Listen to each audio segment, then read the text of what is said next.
Trump should not dare Iran to start a war.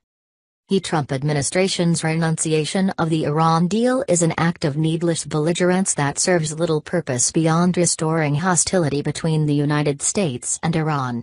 By tearing up an agreement that Iran was complying with, and replacing U.S. obligations with threats, President Trump has effectively dared Iran's leaders to restart their nuclear program, ratcheted up antagonism and substantially boosted the odds of a disastrous war.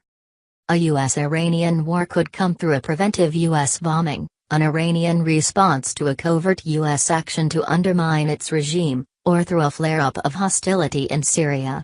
Exchanges of fire between Israel and Iran, like those we've seen on the Syria-Golan Heights border in recent days, could escalate to pull U.S. forces into war. The U.S. withdrawal from the deal, officially the Joint Comprehensive Plan of Action or JCPOA, and renewal of sanctions it had suspended gives Iran legal grounds to cease performing its commitments under this JCPOA in whole or in part. It is, however, prohibited from developing nuclear weapons as a signatory to Nuclear Non-Proliferation Treaty. Still, the deal isn't yet dead, as the other parties, China, France, Russia, the United Kingdom, Germany and the EU, continue to abide by it. It's easy to disagree on the deal's merits, given the difficulty of knowing what was possible. Maybe Iran would have agreed to a broader agreement covering ballistic missile or even support for foreign militias. Possibly it might have reduced its uranium stockpile past 98%, pushed off the sunset dates on these restrictions, or given inspectors freer rein. But the success on the deal's stated aim is hard to deny. As of last week, according to the inspectors and all public intelligence assessments, Iran was not building nuclear weapons. Even Trump, in his speech announcing his decision, didn't really suggest otherwise. He settled for arguing that Iran is untrustworthy, citing Israeli Prime Minister Benjamin Netanyahu's recent unrevealing revelation that Iran maintains files from when it had a secret nuclear weapons program in the early 2000s. Quitting the JCPOA will be costly.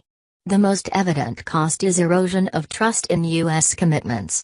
The United States has quit international agreements before, but doing so after only 3 years due to a party shift in the White House is different. Other countries will hesitate to negotiate deals with the United States if the next administration sees them as partisan detritus to DOS. The European parties to the deal are irate about the pullout and particularly the reintroduction of secondary sanctions, targeting firms that do business with Iran. They're eager to defend their businesses with financing measures, laws, or retaliation. But companies might still buckle for fear of running afoul of U.S. rules. Both outcomes could cause a trade fight costly to jobs and profits, adding to what U.S. firms lose by staying out of Iran. Boeing alone stands to lose $20 billion in Iranian contracts.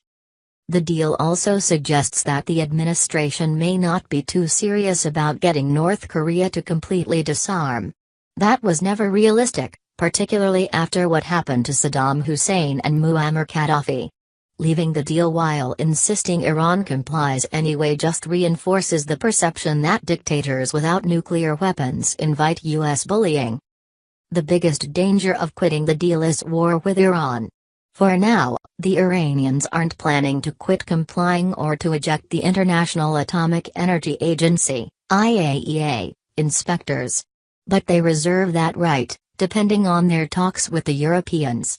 Supreme Leader Ali Khamenei seems to prefer that course. By giving a boost to hardliners, Trump has made that outcome, and most of the other things Americans want Iranians to stop, more likely. He's vindicated the hardline view that Americans cannot be trusted. More diplomatically minded Iranian leaders, like President Rouhani, may fear the electoral consequences of giving in to Trump, and endorse provocative policies to shore up their nationalist credentials. It's hard to say what Trump's top goal is with Iran. Certainly non-proliferation isn't it. You keep the deal in that case. Trump seems less eager for war than National Security Advisor John Bolton and Secretary of State Mike Pompeo, who both call for regime change in Tehran. That seems to essentially mean war, due to a mistaken belief that strategic bombing undermines regime support rather than causing rallies around the flag. But Trump did swap those hawks in for H.R. McMaster and Rex Tillerson, who both wanted to stay in the deal, and he hinted at regime change in his speech. Overall, it seems doubtful that there's a policy goal beyond confrontation.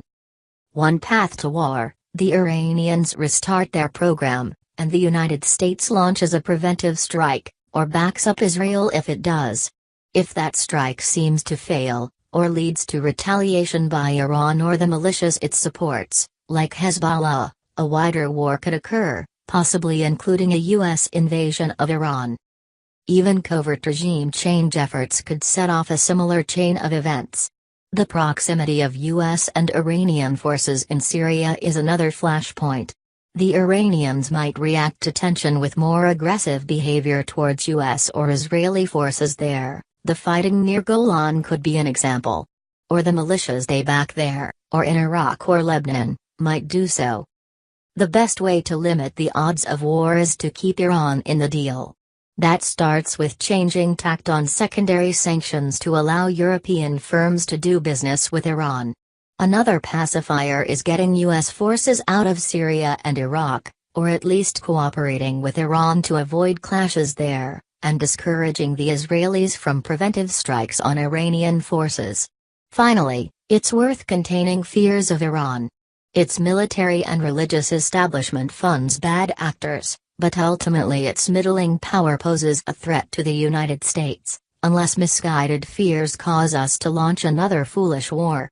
With luck, we'll remember the decision to exit the Iran deal as more foolish than disastrous.